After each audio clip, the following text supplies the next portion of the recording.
Setelah Menteri ESDM Sudirman Said melaporkan anggota Dewan yang mencatut nama Presiden Jokowi saat membahas kontrak dengan PT Freeport Indonesia ke MKD DPR, beredar transkrip percakapan antara anggota Dewan yang dimaksud dengan pejabat Freeport.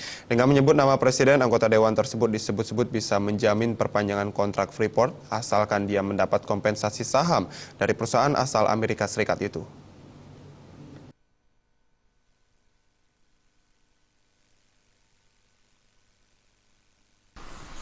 Anggota DPR yang mencatut nama Presiden Jokowi saat melakukan pertemuan dengan pimpinan PT Freeport Indonesia diduga adalah Ketua DPR Setia Novanto. Dalam percakapan itu ada inisial SN yang diduga sebagai Setia Novanto.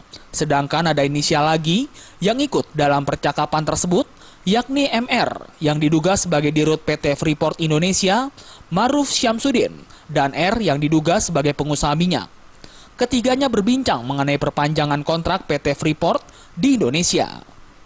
Dari informasi yang beredar, percakapan ini merupakan percakapan yang ketiga kalinya membahas kontrak Freeport.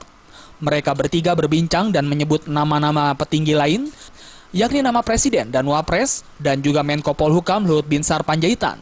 Dalam percakapan ini, nama Luhut lebih banyak disebut. Namun selain nama Presiden, Wapres, dan Luhut Panjaitan, ada nama-nama lain yang mereka sebut. Mereka menyebut Ridwan, Reza, dan Darmo. Belum diketahui siapa ketiga orang ini dan apa hubungannya dalam perpanjangan kontrak Freeport. Dalam percakapan ini Setia disebut-sebut bisa menjamin perpanjangan kontrak Freeport, asalkan ia mendapatkan kompensasi saham dari perusahaan asal Amerika Serikat itu. Percakapan ini beredar setelah Menteri SDM melaporkan anggota Dewan yang mencatut nama Presiden Jokowi saat membahas kontrak Freeport ke Mahkamah Kehormatan Dewan MKD DPR Senin kemarin. Dari Jakarta, Tim Liputan.